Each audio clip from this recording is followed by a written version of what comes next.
Evening had fallen. I had just left the office, my head heavy after a long day of work. The familiar quiet neighborhood slowly came into view, trees rustling in the breeze. All I wanted was to step inside, brew a hot cup of coffee, and sink into the sofa. But just as I set my keys down on the table, a furious pounding shook the front door, loud and relentless, like a hammer striking metal. "Open up! Open this door right now!" The shrill, spiteful voice made my brow tighten. I walked toward the door and peered through the peephole. Exactly as I expected, Karen. The neighbor every single person on the block knew, loud-mouthed, nosy, and obsessed with controlling everyone around her. She always claimed to be a member of the HOA board, some imaginary position she wielded as a weapon to intimidate people. Karen screamed again. "This house isn't yours. You're stealing HOA property. Get out right now." I crossed my arms, forcing myself to stay calm. This wasn't the first time. Karen had tried to stop me from parking in front of my own home, left threatening notes under my windshield, and harassed me in every way she could think of. I had grown used to her nonsense. But tonight, something felt different. The pounding stopped. I heard the rustle of paper. Then a sheet slid under the door and landed at my feet. I bent down to pick it up. HOA violation notice, eviction pending. A big red stamp screamed across the page, eviction pending. I laughed under my breath, though my blood boiled inside. The stamp was sloppy, the font cheap, clearly fake, nothing legally binding. A pathetic forgery. I stepped closer to the door but remained silent. Karen probably thought I was terrified. Outside, I heard her whip out her phone, her voice sharp and urgent. "Yes, it's him. He's inside my house right now. Get over here immediately. I demand you arrest him for stealing HOA property." My eyes narrowed. Karen was calling the cops. Minutes later, an engine roared to a stop. Red and blue lights flashed across the windows. A police cruiser parked right in front of my gate. Karen nearly jumped for joy, rushing toward the officer as he stepped out, jabbing her finger at my door. "There. That's him. Arrest him. He broke into this house." The officer frowned, hand resting on his belt, and started up my porch. Each heavy step echoed, pressing down on the air around me. I took a deep breath, ready to open the door and explain. But in that very moment, the door behind me swung open. My wife stepped out. The door behind me creaked open, its hinges groaning in the house already thick with tension. My wife stepped out. Hair tied neatly back, eyes sharp as steel, her posture straight and commanding. In that instant, the officer on the porch froze. The hand hovering near his gun belt stopped mid-motion. His eyes widened, his mouth stammered as if the words had slipped from memory. "Commander." The air shifted immediately. The pressure he carried just seconds earlier drained away, leaving him stiff, awkward, unsure whether to advance or retreat. Karen stood stunned. The smug smile glued to her lips vanished in an instant. "See, Commander?" "What do you mean?" she stammered. My wife didn't spare Karen a glance. Arms crossed, her cold eyes locked on the officer. "Explain to me why you're standing on my porch." The officer flushed red, his voice dropping like a schoolboy caught cheating. "Ma'am, I received a call, reporting an unlawful intruder." Karen jumped in, shrieking, desperate to salvage her authority. "Yes. Him. He's not the homeowner. I'm the HOA representative. Here, this is proof." She fumbled through her bag and yanked out the same fake notice from earlier, waving it like a sacred talisman. I bit back a laugh. The sloppy red stamp looked like something churned out from a bargain printer, yet Karen thought it could compel the police to drag me away. The officer gave it the briefest glance but said nothing. His eyes stayed fixed on my wife, as though waiting for orders. Karen faltered at the silence. Her voice broke into a panicked screech. "What are you waiting for? Arrest him now. He's squatting in this house, it belongs to the HOA." My wife's lips curved into the faintest smirk, her gaze flashing with icy fire. She stepped back inside, returning moments later with a thick folder, white pages, a blue cover, an official red seal blazing on the front. "This is the deed of ownership. My husband's name and mine are right there, stamped and certified by the court. Would you like to see it?" Karen blinked, her voice faltering. "And maybe that's fake. I can't be sure." My wife didn't answer. She simply stared at the officer, her voice calm but heavy with authority. "You know the law. And you also know the consequences of aiding a false report." For a few long seconds, silence swallowed the porch. I could hear the leaves rustling outside, and the pounding of my own heartbeat. Karen, growing desperate, stepped forward, pointing a trembling finger at me. Her voice pitched high. "Don't listen to her. They're both imposters. I'm the HOA. I have the right to evict him from here." My wife turned her head slowly toward Karen, her eyes glacial. "The HOA has no authority over this property. I purchased it outright, paid in full. This is private land, outside your jurisdiction." Karen's face drained of color. Her voice shook, yet she still tried to scream. "No. I'll prove it. He has no right to be here. He's just a squatter." The officer shifted uneasily, stepping back half a pace as if bracing for whatever came next. That was my cue. I pulled out my phone, swiped a few times, then hit play. The screen lit up, and the sound filled the porch, Karen sneaking at my back door, tugging hard at the handle, footsteps circling by the windows. The image was clear, Karen in a coat, glancing around nervously, pulling black gloves from her pocket. The officer's eyes went wide, his face tightening. "Ma'am, this looks like attempted break-in." Karen forced a nervous laugh, waving her hands frantically. "And no. That's not it. I was just checking neighborhood safety. I'm HOA. I have to make sure every home is secure." My wife stepped forward, her voice cold as steel, each word cutting the air like a blade.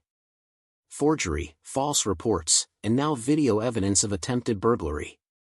Do you really think anyone will buy that excuse?" Karen stumbled back half a step. Sweat beaded across her forehead. The air on that porch was now stretched tighter than a drawn bowstring. Karen backed away, her face drained of color. But a second later she straightened, forcing herself to cling to that imaginary authority. "Don't believe him. He's faking everything. That video could be edited. Those papers could be forged. I'm telling the truth, I'm the HOA. I have a duty to protect this neighborhood." She shouted, her shrill voice echoing down the normally quiet street. Her yelling drew attention. Curtains in the houses across the way began to shift. Neighbors stepped out one by one, lingering behind fences and on porches, whispering among themselves. A woman's voice came from behind Karen. "Here we go again." Karen's at it once more. An old man with a cane shook his head and murmured to his wife, "Last week she taped a fake fine to my car. Now she's been caught in the act." Karen spun to glare at the murmuring neighbors as if they'd betrayed her. "Shut up. I'm protecting everyone. I'm the HOA, I have the authority to enforce the rules here." A snide chuckle drifted from a shadowed corner, making Karen even more flustered. I stood quietly, watching, then let out a slow sigh. A string of memories about Karen flashed through my mind, the time she'd bullied the whole block. I remembered a morning months ago when a young family moved in. Karen marched up to their door and demanded they repaint because the color didn't meet HOA standards. The husband explained the lot wasn't under HOA control. Karen still threatened a $500 fine if they didn't comply. Another time I saw Karen standing in the street, taking photos of a neighbor's delivery truck, shrieking about illegal parking. The delivery driver could only shrug, and the homeowner fumed.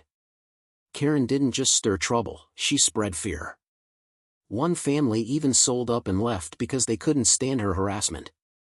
Back in the present, I looked at Karen with a mix of anger and pity. But she wasn't finished. She turned back to the officer and bellowed, "What are you still standing there for?" "I filed the report. I have the authority to give orders. Arrest him. The officer stood frozen, his gaze unfocused, clearly in a bind.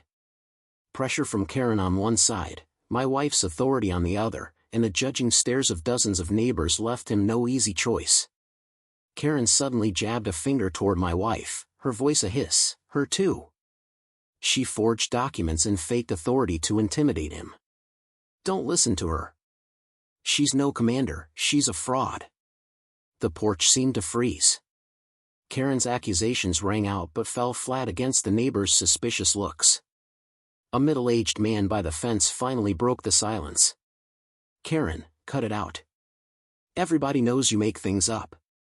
Isn't that fake paper enough? Karen snapped at him, screaming, half sobbing with rage, shut up. You traitor.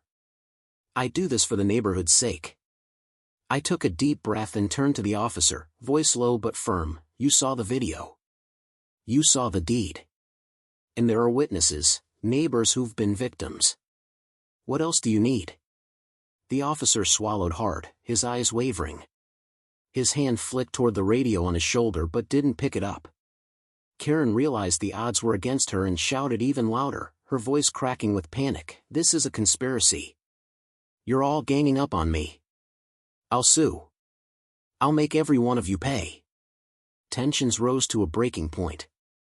Karen was losing control, and the officer was cornered, forced to make a decision at last. Karen screamed, her shrill voice cutting down the street. Don't listen to him. You're all being lied to. I'm the one in charge here. I am the HOA. You'll regret this. She flailed like an animal cornered, eyes darting, sweat streaming down her forehead. Quietly, I held my phone up so every neighbor could see the screen. The footage showed every detail, Karen yanking at the back door, testing the window panes, pulling black gloves from her pocket, even glancing around as if afraid of being seen. A murmur rose immediately. A woman whispered, "Oh my God, she really tried to break in." Another voice added, "I told you. Karen isn't just a control freak, she's dangerous." Karen lunged forward, trying to snatch the phone from my hand. My wife stepped up, one cold look from her stopped Karen in her tracks. My wife spoke, calm but razor sharp. "You know, Karen, filing a false report alone is prosecutable. Forging documents, another offense. And this video shows intent to break in. 3 crimes. That's enough to make it stick." Karen stammered, trembling, "And no. I didn't. I was checking security. I was doing it for everyone." "For everyone," my wife sneered. "Or for your need to wield power and spread fear." Karen opened her mouth and couldn't find words. The officer finally reached for his radio. His voice went low and steady, firm. "Dispatch, I need backup there are signs of a false report, forged documents, and attempted break-in. Send units." The radio crackled, then a crisp reply came, "Copy. Units en route." Karen gaped. The smugness she'd shown a moment before had vanished. She stepped back, shaking. "Back up? For me?" No one answered. Only the cold, hard stares of dozens of neighbors bored into her. An elderly woman with a cane shuffled forward and pointed at Karen. She tried to fine me for planting flowers at my door. I stayed quiet. But today, justice has come. Karen spun, shrieking, "You're all betraying me. You'll regret this. I'll sue. I'll make every one of you disappear from this neighborhood." The officer tightened his grip on the radio, his eyes steely. He stepped forward, voice firm. "Ma'am, that's enough. You've crossed the line. Stay where you are and wait for my units." Karen trembled, lips moving soundlessly, her face full of fear. She had lost control completely. The distant wail of a police siren grew louder, closing in. Red and blue lights flashed at the end of the street, reflecting off the window panes. Karen stepped back, trembling like a cornered animal. Her voice went hoarse as she screamed, "No! You can't do this to me. I am the HOA. I have authority. This is my neighborhood." But nobody believed her anymore. A second patrol car rolled up. 2 more officers climbed out, faces set and serious. They moved swiftly onto the porch, eyes fixed on Karen. The first officer spoke, his tone cold. "Ma'am, you are suspected of false reporting, forging documents, and attempted unlawful entry. You have the right to remain silent. Anything you say can and will be used against you in court." Karen stammered and stumbled back, but one of the new officers stepped in behind her and grabbed her arm. The metallic click of handcuffs sounded, sharp and final in the night. The whole block fell silent. Karen let out one last, choking cry of desperation. "You'll all regret this. I have people who back me. You don't know who you're messing with." No one answered. My wife stood steady. She stepped forward and looked Karen in the eye, her voice calm but cutting. "The law is not a tool for your power games. Tonight proved that." Karen went rigid, her mouth opening without forming another word. The 2 officers led her to the squad car. The door slammed shut. The engine roared, carrying her away from the street she had once terrorized. I drew a long breath. The tension seemed to dissolve into the night air. Neighbors lingered, some nodding, some sighing relief, others coming over to shake my hand and whisper, "Finally, justice." I looked at my wife. She said nothing more, only offered a small smile, cool, reserved, but full of quiet pride. I stepped inside and closed the door. In the hush of the house, fatigue washed over me, and with it a surprising sense of peace. And I knew, from that night on, Karen would never dare pound on my door again.